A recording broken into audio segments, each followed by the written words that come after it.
moçambicanas e moçambicanos, compatriotas, jovens e adolescentes, muito boa tarde. Dirigimos-nos à nação moçambicana porque vivemos tempos de angústia e tensões que nos desafiam como povo e como nação. Pronunciamos-nos sobre esta matéria quando dirigimos os nossos embaixadores acreditados em países amigos e irmãos. O mesmo fizemos quando fomos saudados pelo setor de administração da justiça por ocasião do Dia de Legalidade. Hoje dirigimos-nos ao povo moçambicano no país e na diáspora. Queremos juntos abordar este momento eleitoral, eu digo este processo eleitoral, que inicialmente foi considerado pacífico, livre, justo e transparente, mesmo reconhecendo-se algumas irregularidades e ilícitos cuja solução segue o seu curso no quadro da lei, de acordo com a comunicação da CNE. Apelamos desde o início para que se aguardasse de forma serena pelo final do processo. Apesar desses apelos, houve quem tivesse a intenção de perturbar o curso normal do processo. Houve quem não quisesse que se procedesse à cuidadosa verificação de eventuais irregularidades para, na sequência, de se pronunciar sobre os resultados finais do pleito eleitoral. E foram convocadas manifestações de protesto, sem obediência aos preceitos legais que regulam o exercício deste direito consagrado na Constituição da República. A forma e a linguagem dessa convocatória estavam concebidas para criar ódio, ressentimento e desejo de vingança entre nós. Desta feita, as manifestações públicas degeneraram em atos violentos contra cidadãos inocentes e contra bens públicos e privados. Generalizaram-se ações de vandalismo, como a colocação de barricadas nas vias de acesso, incêndio de pneus, destruição de infraestruturas públicas, sociais e privadas, arremesso de pedras e outros objetos contundentes e perfuro cortantes contra transeuntes e quem simplesmente se encontrava em sua casa por estar impossibilitado de ir trabalhar.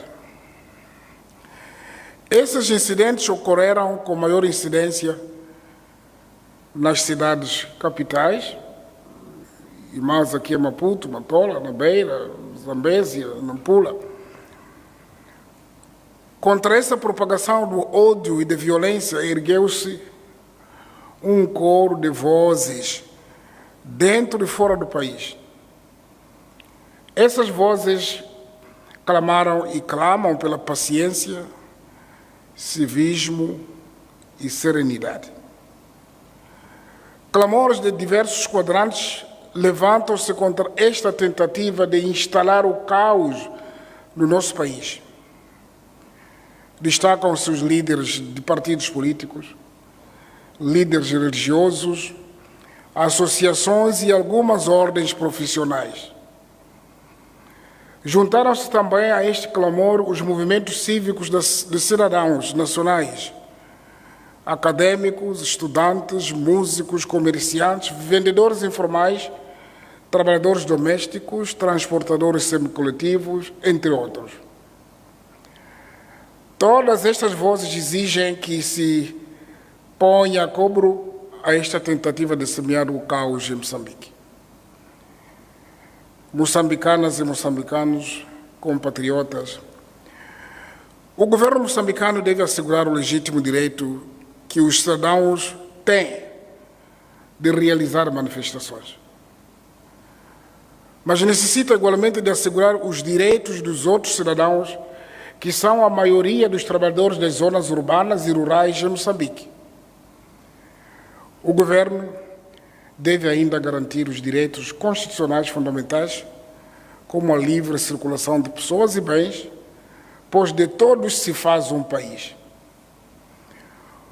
O melhor modo de evitar que a manifestação degenere numa ação destrutiva é prevenir com antecedência que tudo corra dentro do quadro legal previsto e temos normas para o efeito que definem, por exemplo, a rota das manifestações. A falta de cumprimento destas precauções por quem as convocou esteve na origem dos confrontos violentos entre manifestantes e forças policiais, causando mortos e feridos em ambos os lados. Já o fizemos antes e voltamos a declarar.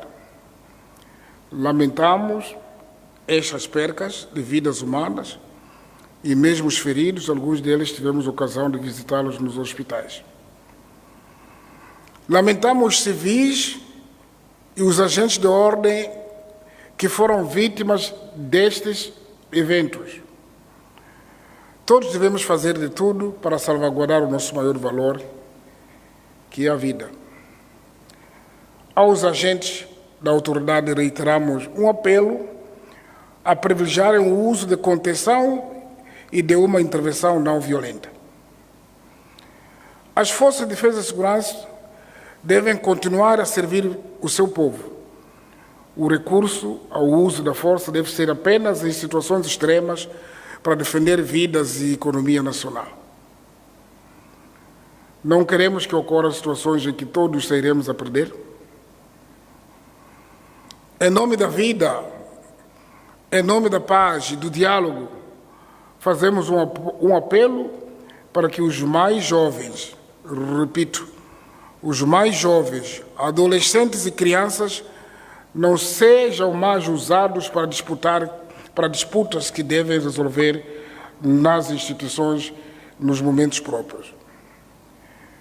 Ninguém, em nome de qualquer causa, pode impedir um cidadão de ir trabalhar para garantir o sustento de suas famílias.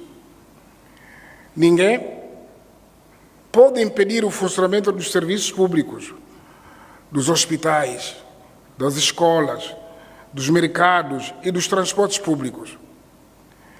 Ninguém pode impedir que as famílias procedam às cerimônias fúnebres dos seus entes queridos, como é possível, ou mesmo condicionar a cerimônia de casamento de seus filhos.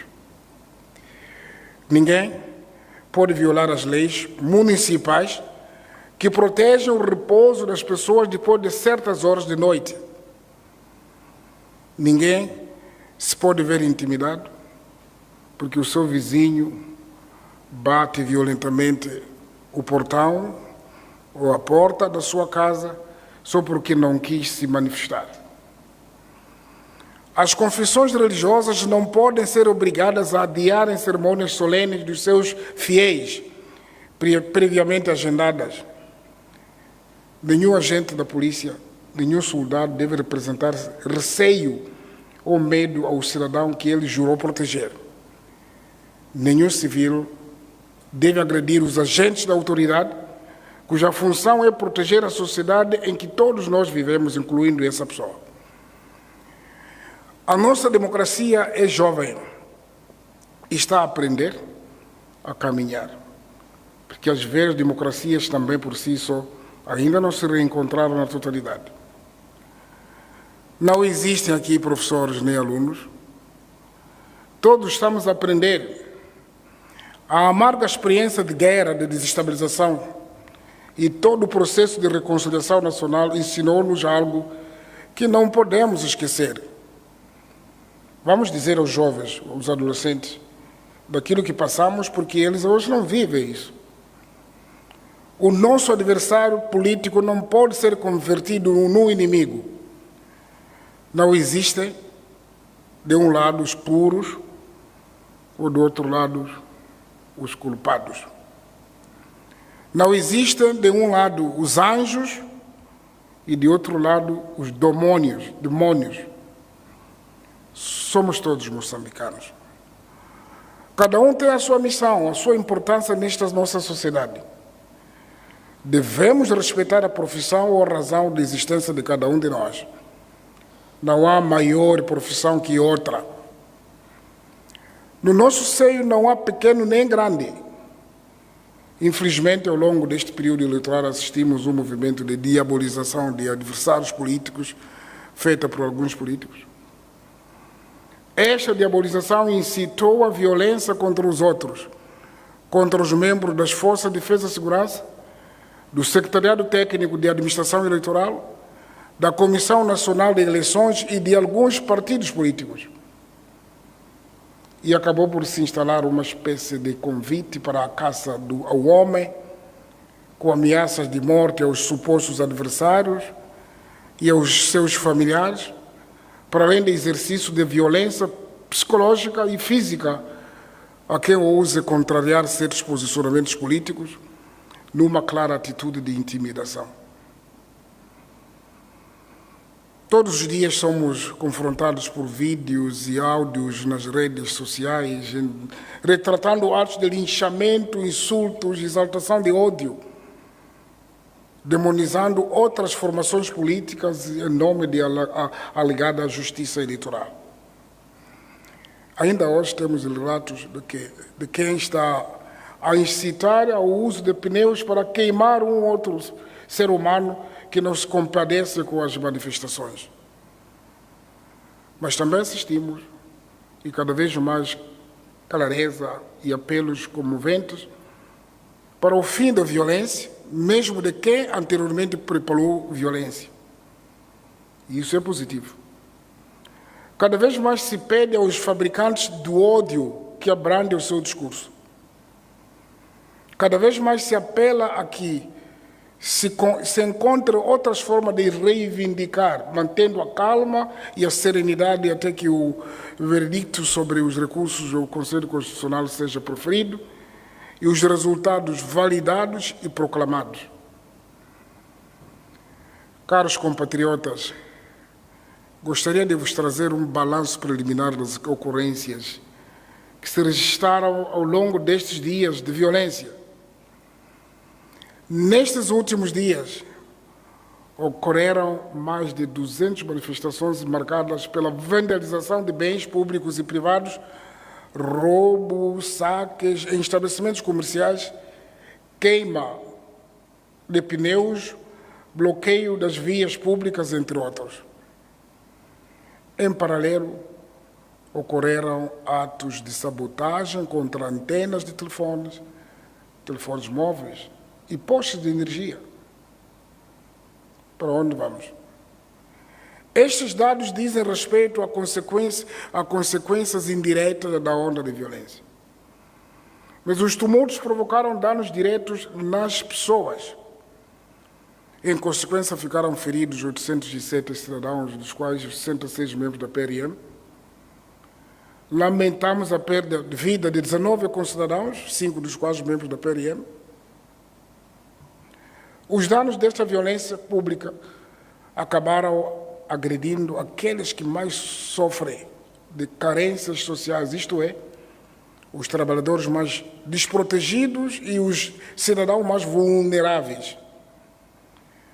A primeira e talvez mais grave consequência desta onda de violência manifestou-se na área de saúde.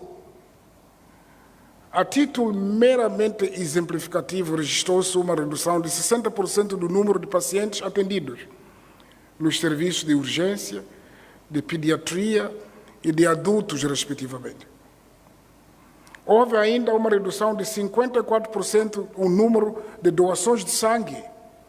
E estamos a aproximar-nos da quadra festiva, onde a doação mais falta fará. Foram encarcerados mais de 60 postos, encerrados mais de 60 postos fixos de vacinação e adiamento de 54 brigadas móveis, resultando em mais de 6.500 crianças que perderam ou adiaram a vacinação. Como que nós queremos ter uma sociedade amanhã se as crianças agora não são assistidas?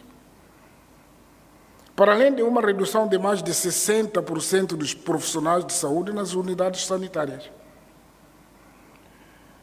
Caros compatriotas, queridos jovens moçambicanos, esses que tanto estimo e pelos quais dou o máximo, entendemos que seja na juventude que se acumulam mais sentimentos de frustração pela persistência de dificuldades estruturais que afetam Moçambique e grande parte dos países do mundo, esses países que às vezes servem de referência.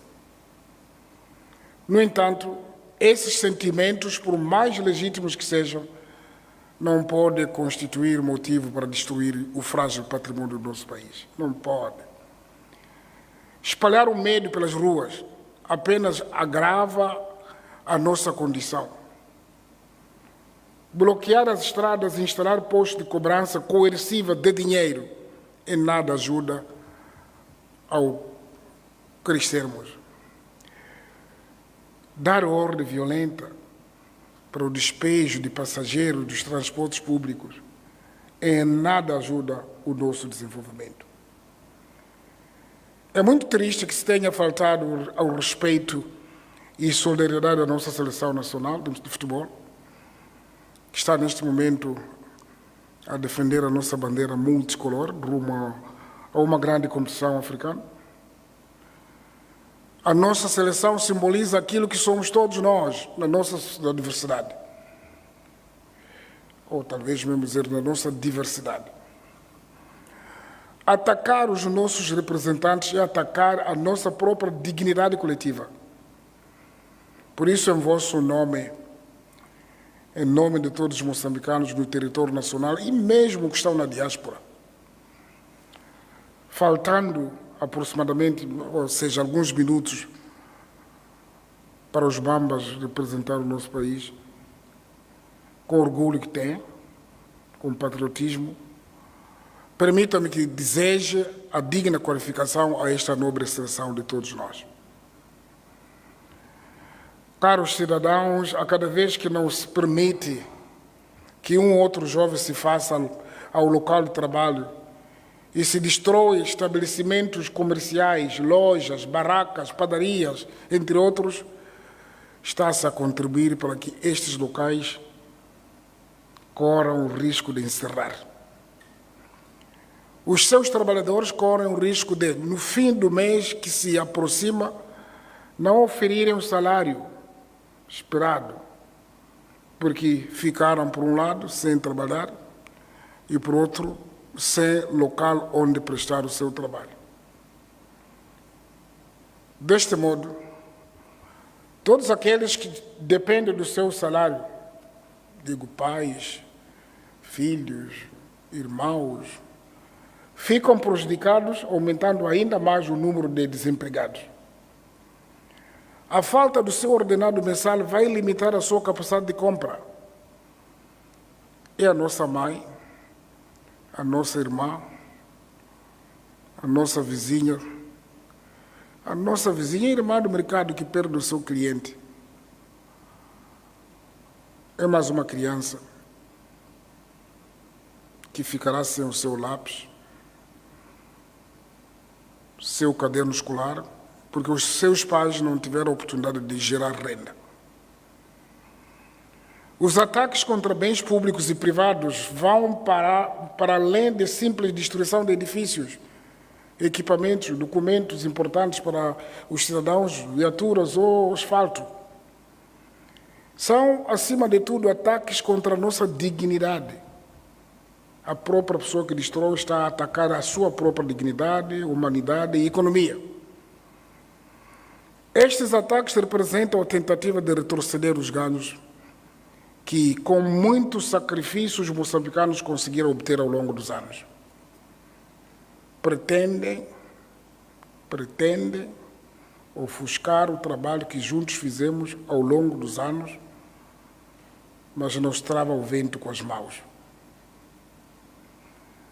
Esta vaga de violência afetou a maior parte das nossas empresas. Afetou, sobretudo, o setor de transporte de passageiro e de carga, por impedimento e vandalização das principais vias de circulação em algumas cidades do país. afetou igualmente a atividade portuária associada às ferrovias.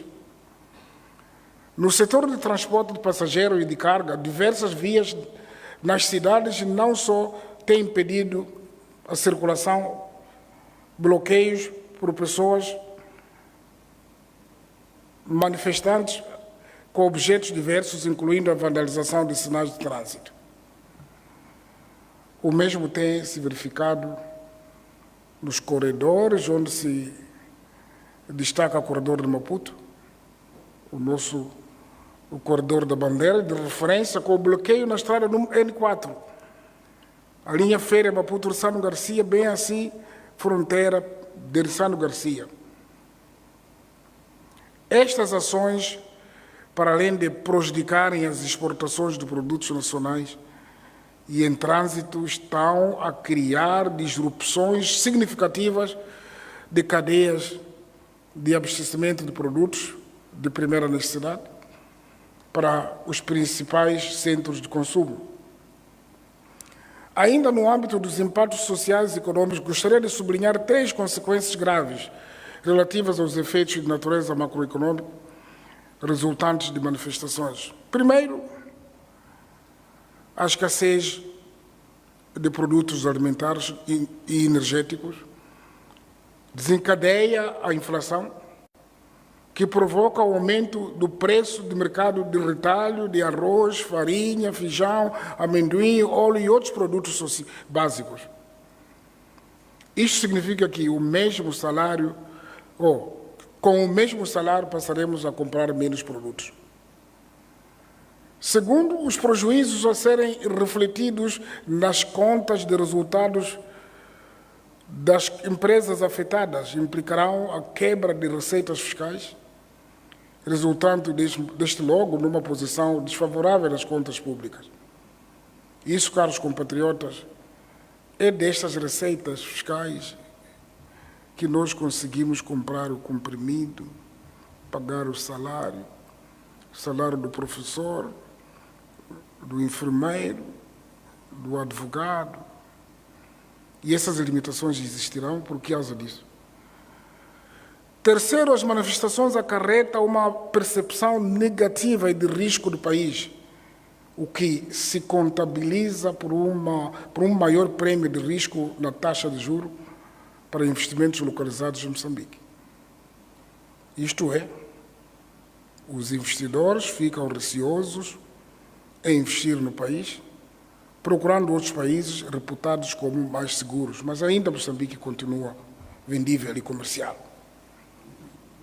E por isso que os investimentos ainda fluem. A falta de investimento produtivo põe em causa a geração de novos empregos e o crescimento econômico, esses empregos que reclamamos. Assim, por estas razões todas, o nível de crescimento econômico estimado para este ano, na ordem de 5,5%, poderá ser revisto em baixo, significando um distanciamento dos níveis de pleno emprego, do equilíbrio das contas públicas e de balança de pagamentos. Moçambicanas e moçambicanos e compatriotas, não é a primeira vez que o mundo registra situações de perturbação social e, em alguns casos, essas situações resultam em golpes de Estado.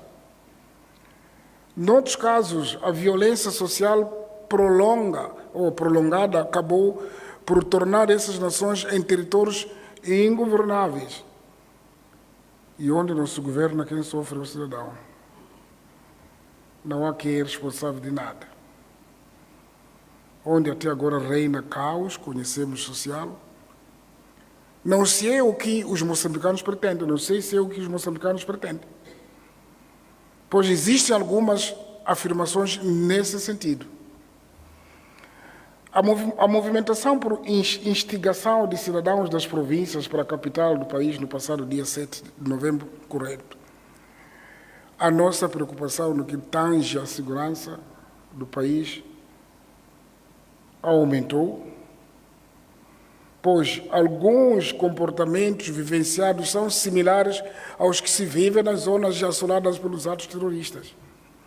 Os vestes, o tipo de armas frias que usam, como organizam emboscadas. Vamos perguntar aos nossos irmãos de Cabo Delgado como que são. Portanto, aquela movimentação preocupou-nos. Se há uns anos, quando este fenômeno de terrorismo era por nós desconhecido, não tínhamos a percepção e dimensão de como agem os terroristas, mas hoje não somos desconhecedores nem inocentes em avaliar a sua forma de agir. Não é o que os moçambicanos querem. E que às vezes abrimos inocentemente portas, depois com eles se acomodam e fica difícil geri-los e controlá-los. Sei isso na carne e osso. Por isso, mantenhamos-nos vigilantes para que os teatros de instabilidade não sejam estendidos para todo o país por mera falta de cautela ou ingenuidade.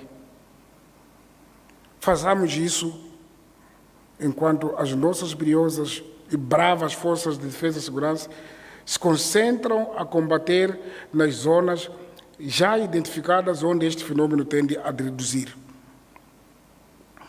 Compatriotas, estamos ainda a tempo de procurar formas pacíficas, de promovermos os diálogos que forem necessários para que o nosso país seja mais inclusivo, mais tolerante e mais capaz de viver a sua diversidade de opiniões e tendências políticas.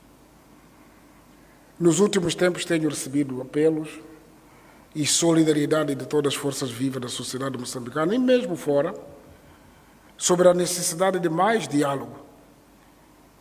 Recebi no meu gabinete todos os partidos políticos, líderes religiosos, membros da sociedade civil, grande parte preferem manter-se no silêncio. Todos eles encorajam para prosseguir com o diálogo e busca de soluções para a pacificação do país. E é isso que tenho estado a fazer. E prometo que até o último dia do meu mandato irei usar toda a minha energia para pacificar Moçambique. Irei usar. Mas para que eu tenha sucesso nesta missão, precisamos de todos nós e de cada um de vocês. Se alguém fica à espera de que isso é a vez dele, ou a vez daquele, é a vez do governo, é a vez do... Não é isso que se quer. Moçambicanos temos que estar juntos para resolver os nossos problemas. Vamos libertar-nos também do egoísmo.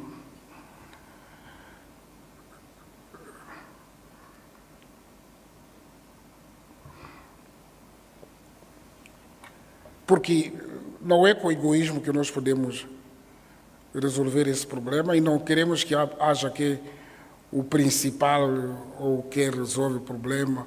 Nós queremos que o problema seja resolvido pelos moçambicanos. Para que eu tenha sucesso nesta missão, precisamos de todos nós e de cada um de vocês. Precisamos, inclusive, dos diferentes candidatos a presidente da República. Precisamos do envolvimento do Lutero Simango, do Daniel Chapo, do Venâncio Mondlane e do Yusuf Momadi. Precisamos do envolvimento dos seus colaboradores e apoiantes. Quero aproveitar esta ocasião para convidar a todos eles, esses quatro que eu falei, os candidatos, para aceitar o meu apelo e posterior encontro para em conjunto reunirmos os quatro com os quatro, para em conjunto avaliarmos esta situação e encontrarmos uma solução que beneficie os moçambicanos, que amamos os moçambicanos. O país precisa de todos nós. O nosso povo precisa de nós. Não há problema que não possa ser resolvido pelos moçambicanos. Todos os problemas podem ser resolvidos através do entendimento mútuo e da busca de consensos. Verificamos com agrado que nos últimos dias registrou-se uma tendência, embora ligeira, de estabilização da situação, mas é muito ligeira, porque reina o médio e prevalece o ódio. Mas moçambicanos ainda que com natural receio, começam a retomar as suas atividades diárias normais. Queremos que essa tendência se reforce e rapidamente se restabeleça totalmente a normalidade do nosso dia a dia. O governo de Moçambique, em coordenação com as forças de defesa e segurança, continuará a defender e proteger propriedade privada e pública. Continuará a assegurar a livre circulação de pessoas e bens, com vista à rápida retoma da economia e à normalidade da nossa vida social. Por isso, continuamos a apelar à calma dos moçambicanos até a validação da proclamação do resultado do Conselho Constitucional. Enquanto se exige maior transparência e esclarecimento sobre o processo eleitoral, temos de ter a consciência coletiva de que os resultados eleitorais são a soma de várias vontades, as nossas e as dos outros. Não é aquilo que eu quero sozinho, é aquilo que eu mais outros querem. Compatriotas, aquilo que eu considero ser verdade absoluta.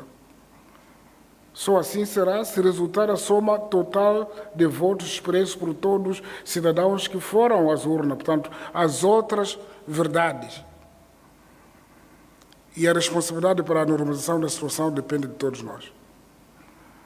As organizações da sociedade civil, os órgãos da comunicação social, porque eles existem num território real, que a partir da altura que esse território não existe, não existirão como são agora ou terão que mudar de nome. Os influencers das redes sociais e os cidadãos, em geral, devem assumir um papel pacificador e não instigar a violência e a desordem. A justiça deve servir e defender a todos. Deve ainda, sobremaneira, defender a sobrevivência da nossa nação soberana, una e indivisível, e, sobretudo, os fazedores da justiça aprenderam a fazer isso. Como um médico aprende, na altura que faz uma cirurgia, fazer com respeito da vida humana. Não haverá justiça sem povo, nem sem estabilidade. Por isso, caros compatriotas, quero aproveitar esta oportunidade para congratular a grande maioria dos moçambicanos e das moçambicanas pela sua postura exemplar em relação a esta tentativa de atentado contra o Estado moçambicano, contra a sua soberania e integridade territorial.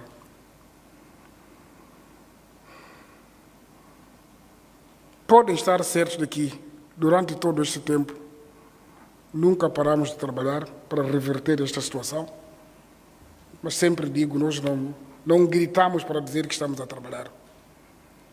Nunca demos nem daremos pausa na defesa dos direitos do cidadão. A calma e a tranquilidade vão se restabelecer em todo o país, porque estamos a trabalhar para isso. Queremos agradecer aos moçambicanos que, de forma individual ou através das suas organizações, apelam à calma, serenidade e paciência. Agradeço a todos que, de maneira formal e também fraternal, nos dão os seus ricos aconselhamentos e nos encorajam nesta caminhada difícil de consolidação das instituições democráticas para o nosso país. Exortamos aos partidos políticos, seus dirigentes e membros, a exercerem os seus direitos constitucionais na estrita observância da lei e no âmbito de fortalecimento do Estado de Direito Democrático. Procurem encontrar e explicar àqueles que já quase que se perdeu o controle. Porque aquilo que aconteceu, por exemplo, em Inhaçunge, um grupo com uma designação tradicional, com katanas e ir atacar pessoas, acredito que isso deve estar fora do controle dessas pessoas. Queremos apelar para que se abstenham da promoção do ódio, da intolerância. Queremos que deixem de usar crianças. Se quiserem, usem as vossas crianças, mas nós iremos defender mesmo essas vossas crianças e adolescentes para desordem social. Vamos todos constituir uma plataforma de diálogo natural e permanente, desde o topo à base, que elabore um roteiro sólido para a construção de uma nação mais forte e solidária. Precisamos que as nossas instituições sejam cada vez mais credíveis e respeitadas, por isso trabalhamos todos para isso. Queremos um país do qual todos se sintam parte. Isto é possível e deve ser feito com a colaboração de todos os moçambicanos, mas sem a paz e tranquilidade social não podemos atingir. O meu governo está aberto para juntos encontrarmos a solução e tudo, como disse, faremos, se for preciso, a partir das ameaças que por vezes acontecem e surgem contra a vida pessoal ou a vida da família. Mas isso não hesitamos, porque quando eu decidi ir a Gorongosa já tinha sido um caso mais difícil do que as ameaças que por vezes fazem. Mas se é em defesa dos interesses dos moçambicanos, sempre estaremos prontos. Quero desafiar a todos os moçambicanos para trabalharmos para o resgate da paz, diria até mais de tranquilidade e de harmonia.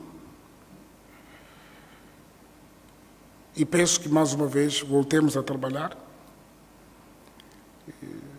evitemos criar o terror e o medo no seio das pessoas. E, mais uma vez, muito obrigado pela atenção que nos foi prestada. E paremos com a violência. Vamos trabalhar. E muito obrigado.